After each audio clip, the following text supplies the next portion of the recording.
What's up, YouTube? Just coming from the garden today, let you guys check it out. Cut down some tree over here, let some more light in. I really like this tree though. It's like an ornamental, I think it's like a flowering crabapple or something. So I just kind of cut the stuff that was shading out my sun from this side. I think about maybe like noon or something, the sun should be like right here, and then 2 it should be like overhead, and there was branches like all right through this area, and then also on that side too, because I'm not sure if the sun's, I'm not sure. I know this tree back there, that big maple back there, is gonna block it too, but that's okay. That'll be all right. It's definitely gonna allow a little bit more in, at least. But yeah, I got some stuff planted out here, guys. Corn sprouts, are a couple of them look like they might not make it, but most of them seem to be doing good. I'll zoom in on them for you guys. The corn sprouts are there in the back. See, that one don't look too great. I tried to put them as far up against the back as I can, because I think this raised bed, with all the stuff I got, I might be a little tight on the planting this year. So I also put the beans pretty close back to them. And what will happen is the corn grows tall. Now, I don't know if you're actually supposed to grow. I know they alternate like soybeans and corn. But I don't know if you're actually supposed to grow beans at the same time as corn. I'm not sure if that's like allowed or whatever. But yeah, I'm doing it. So we're going to try it out. Yeah, the corn, most of it doing okay. A couple pieces. See, like there's a piece right there sitting up against the cinder block.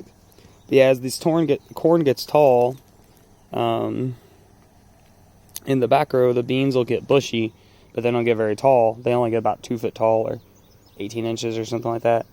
So that's why I got them so far back against the corn, because it really doesn't matter if they bush out on it a little bit, because it doesn't grow low. So you can see I got a couple of them. I don't know if it's because I might have dropped a little water on their heads earlier when I was watering them, or if it's because you're not really supposed to start beans from transplants. You're really supposed to just like direct sow them. But I think I planted a little too heavy anyway, so I'll probably end up coming back through, and the ones that die off, I'll just move some of these other ones around. If they die off, they might not, because something trying to bite me on the ankle. Sorry, guys. They might not die off, because even though they do look like that on top, the root system in these guys was strong, and every single one of them sticking up. Even those ones over there are taller than they were before. And the corn, you can tell the corn's doing good because it's growing more leaves. See, like that one right there is not growing more leaves. It might not make it, but most of the other ones are growing more leaves, so I think they're gonna be okay. We'll get into the stuff that's actually growing good, because the beans and corn will go into fall. So this corn might not get super tall or make a lot, because I started it a little late. What I should have done is direct sowed it like as soon as it got like warm, like summer weather. Because it really likes to, I think they say that most corns, not all, but like most corn, even hybrids, they like to germinate in the warm soil. So like they can deal with a little bit of cold. They really don't want frost at all. Like snow or frost will kind of mess them up. At least make them die back.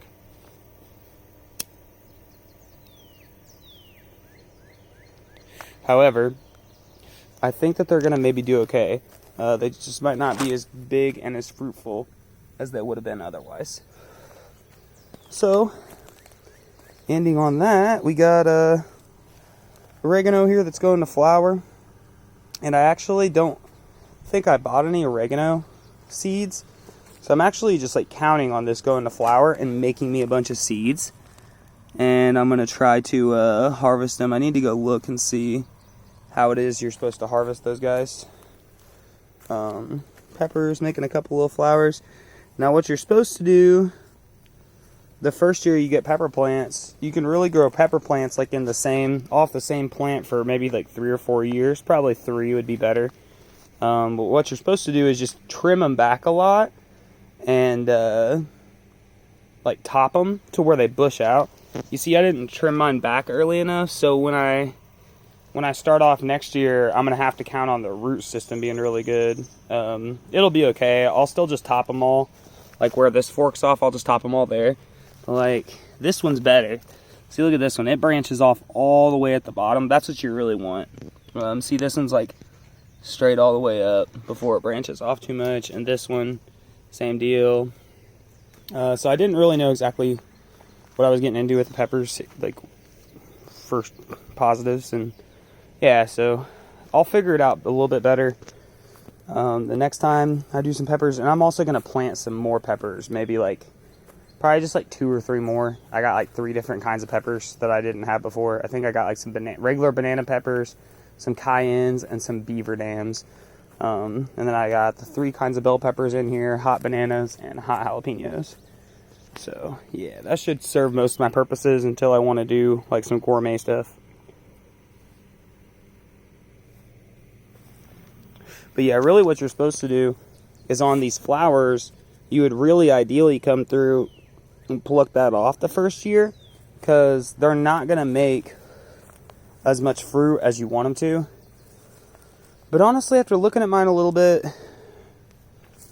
at how many little bulbs they have, 2 flowers down there, 2 right here that are bulbing up, and then there's more coming out of this one. It looks like each one's going to make maybe like 10 peppers a piece. So that's, I mean, yeah, whatever. I'll take it. I might as well just go ahead and let them grow, because I am going to plant more anyway. And if I feel like I'm not going to get a big yield next year out of the bell peppers, and I want more bell peppers, then I'll just plant like a few more bell peppers. It's not really that big of a deal. But yeah, what you want to do to your pepper plants, if you guys grow peppers where you're at and you have a cold winter, is cut them all back pretty low. Not all the way to the ground, because like it'd be ideal if I had the branching out here and then I could cut it all the way back to here when I take it inside. And then you put them under, like take them inside, put them in your basement, or if you have like a heated garage or even like a non-heated garage. My garage is open, like the doors and the windows busted and stuff like that, so I can't really take them in there because it's going to get almost just as cold in there as it is outside. It's only going to be maybe 5 degrees difference or something. But in my basement, it shouldn't get below freezing. And if it does get below freezing, there will be no icy wind blowing on them. There won't be any frost or like stuff like that falling on them. I won't have to worry about like protecting them with row covers or anything like that. So I think that that's what I'm going to do. I got a kiddie pool. I actually have 2 of them. I'm going to bring those all in and set them in the kiddie pools. And I'm going to put a shop light down there and just have them sitting under like the most minimal amount of light possible. And you just water them like once every couple weeks.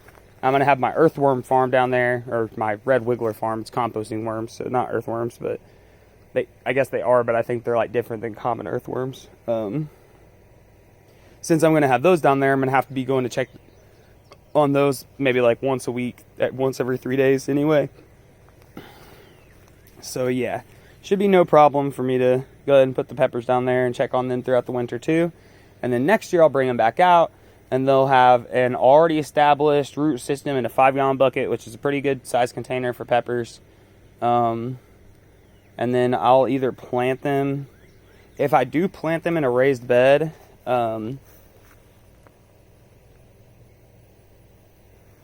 which I might do, then you guys will get to see some shenanigans of me trying to keep them from dying, because I think that my winters get cold enough to kill peppers off even when they're not in containers. But nevertheless, let's get to the good stuff. Got some tomatoes growing finally. I've already had some growing, I'm sure you guys know that, but got a lot more growing now. I'd say maybe like about 5 on each plant maybe. Yeah, there's another one there. I think there was at least one on the lower section. Yeah, there's this one here, and then there's another one right through there. So there's like 5 on it. Both of these ones that I've checked out so far had 5. This one's got 1. Oh, look at this. the top is going off. That's 3 of them all in this little top section right here. 1 down there. So there's already 5 on this one. 6, 7 that I see actually. Let's see.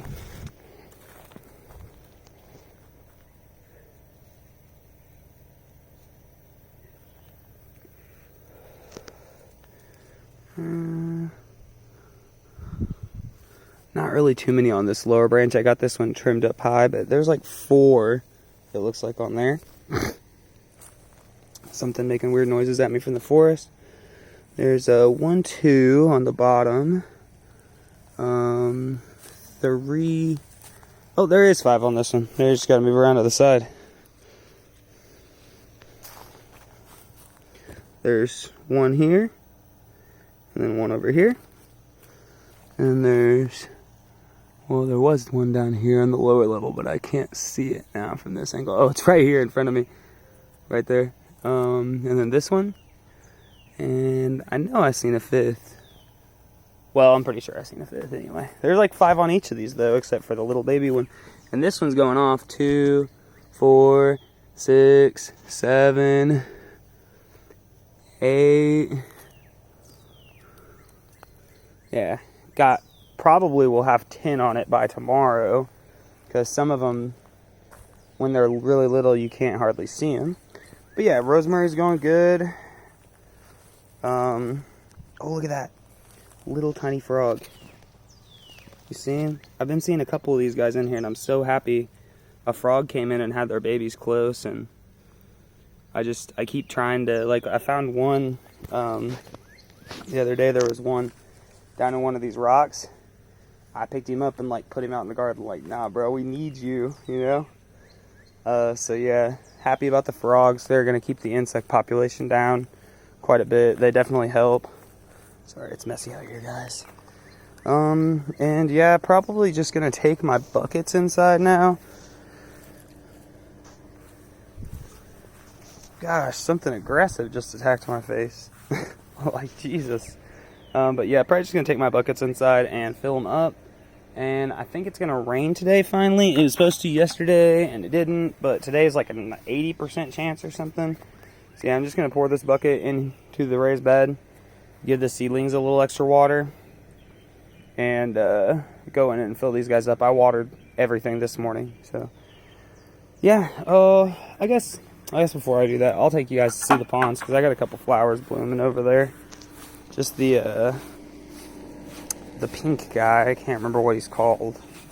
I feel like it's something club or something like that. Yeah, but this guy.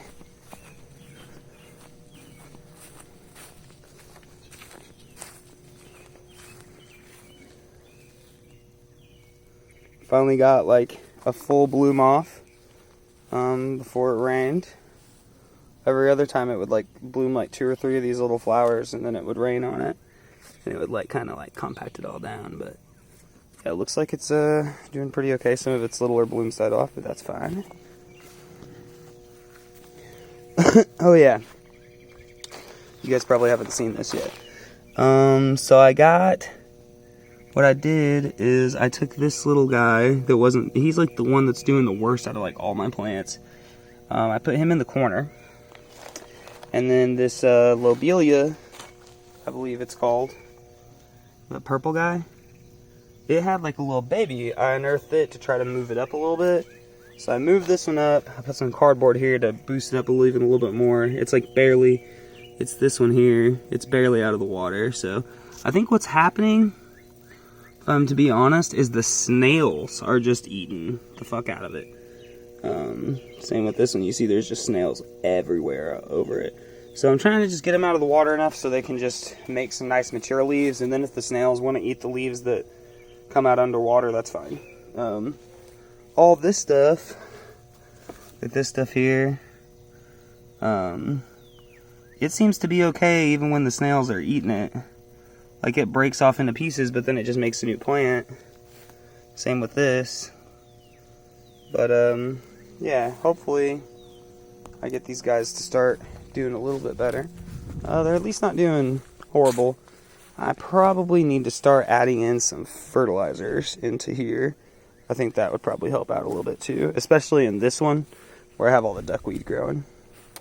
But yeah, guys, I'm gonna go get my buckets. Oh, shit. Rick and Morty shirt today. Hopefully you guys have a good day. Give me a like, a subscribe, and enjoy your YouTube time. Peace.